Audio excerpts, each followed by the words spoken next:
Good morning. Happy Monday to fourth and fifth period.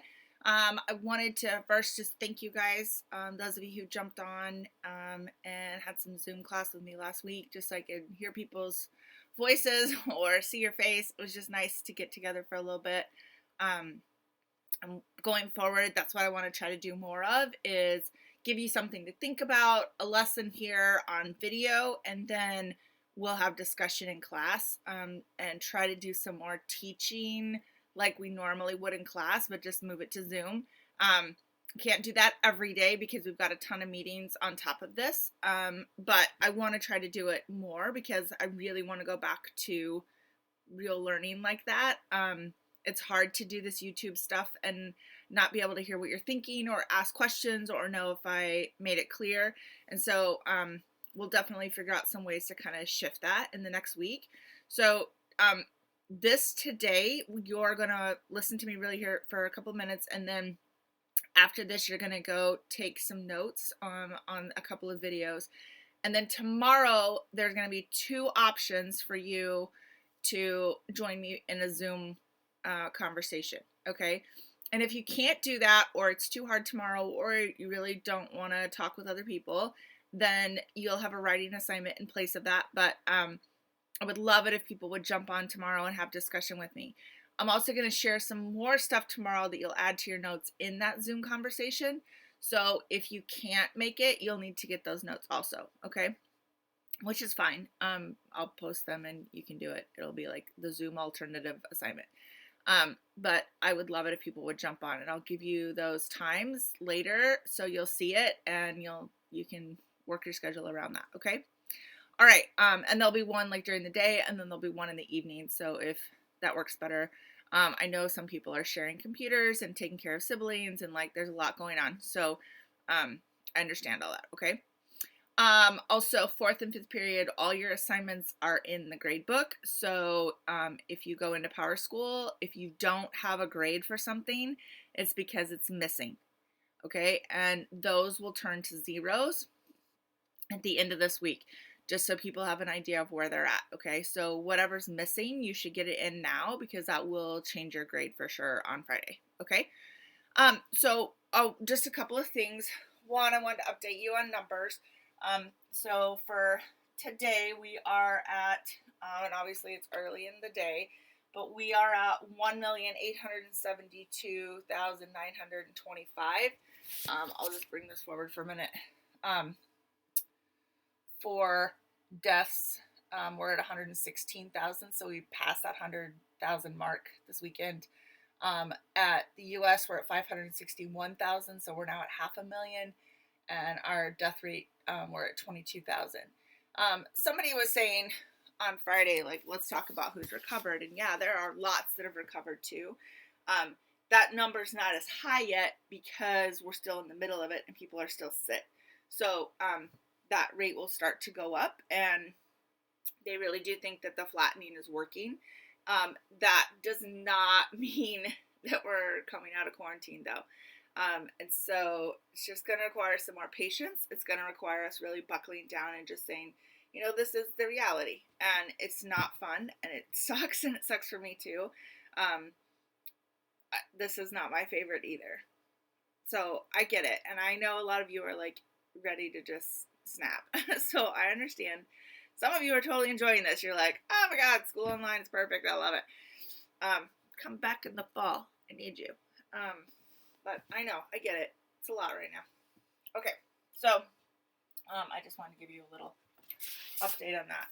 Okay, so what we are going to do is continue with this global issues unit. Basically, what I heard from people was they didn't want to go back and work on anything that we were doing before we left school to finish that out.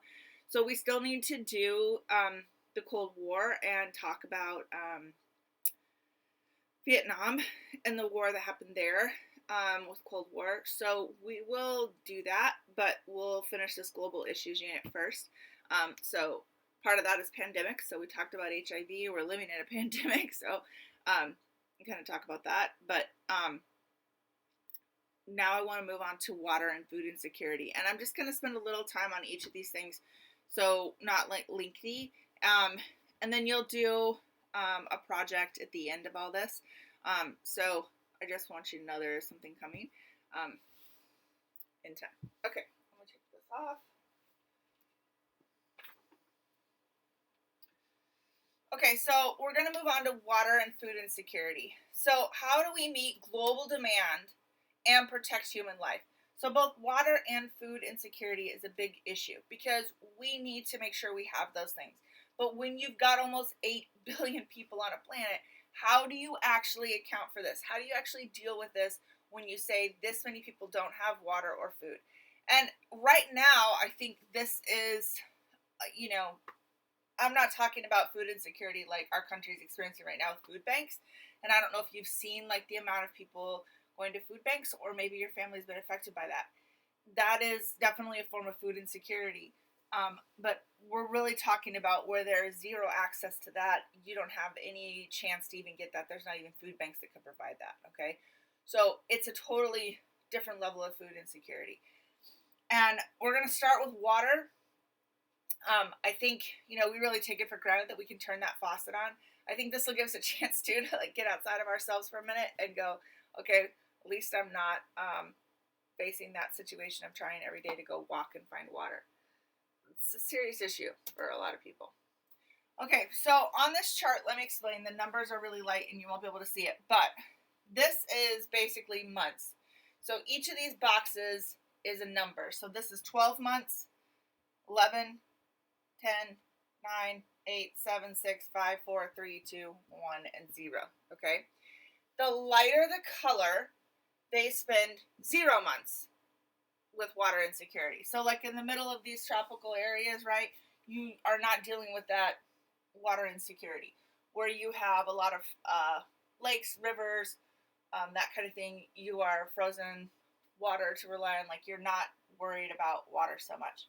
But when we're talking about like these other colors, where you're getting to this red, that means that they're spending, the darker the color, they're spending 12 months out of the year in a water scarce situation.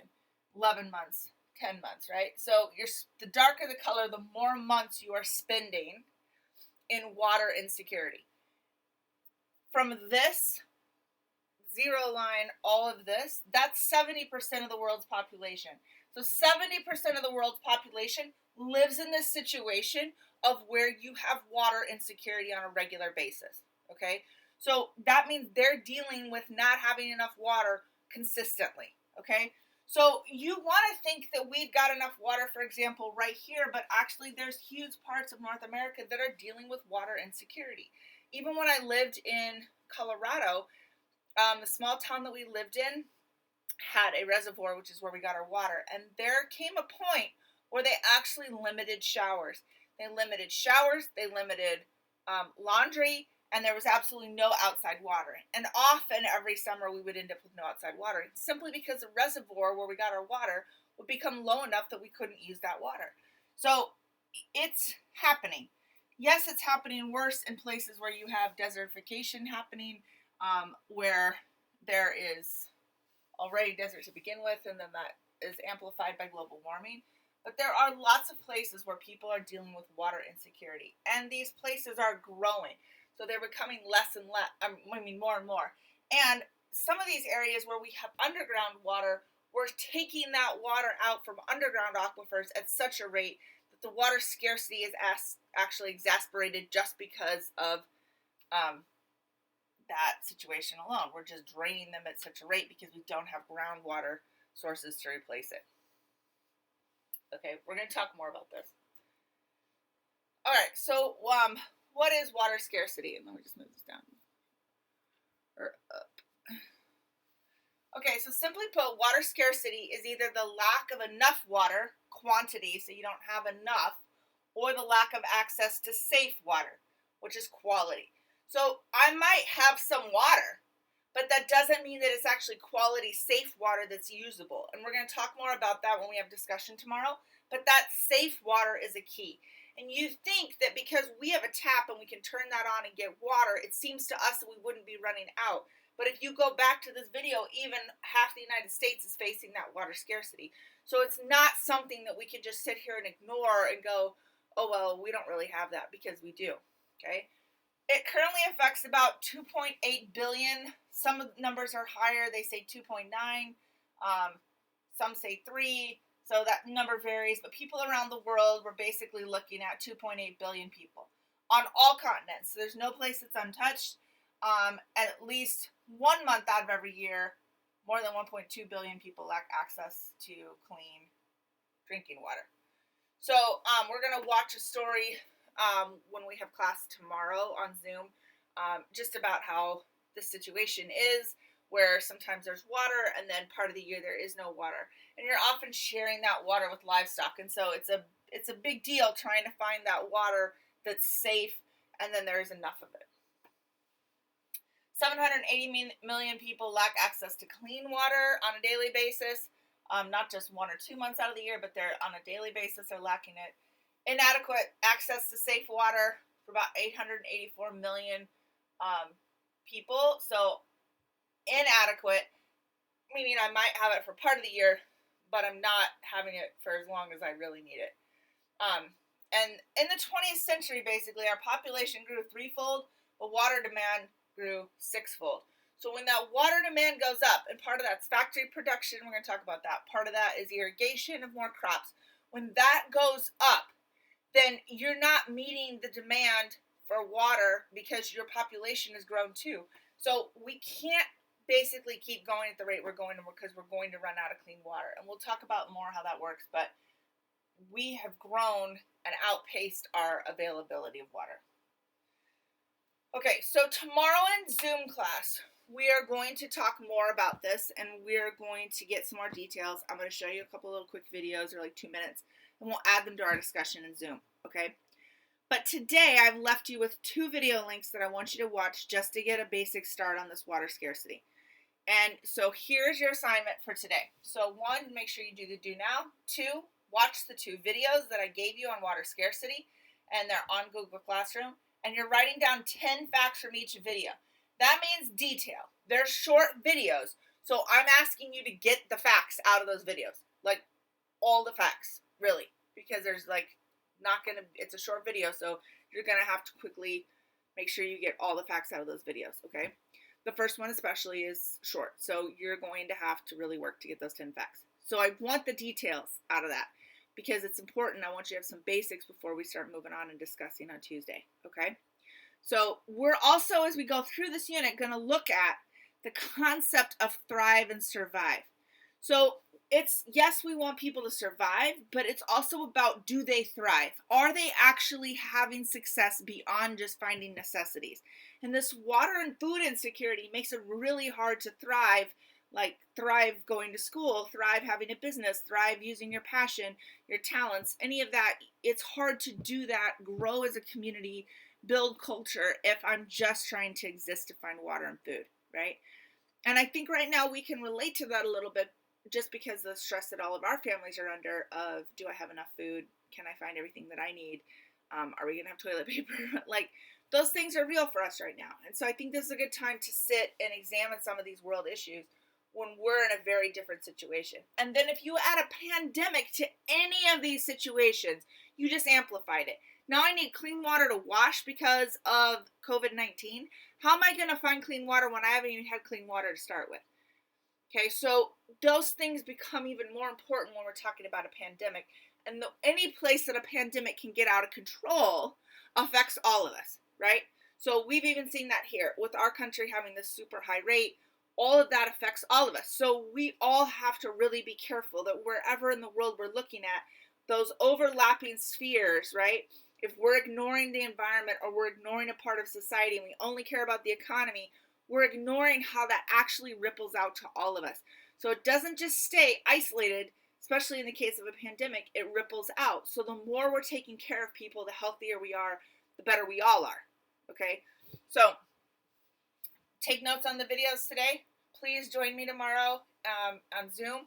If you can't join one of the sessions, okay, then that's okay. You'll have an assignment separate from that, so you can get the notes and watch the 2 videos that I'm going to share in class, okay?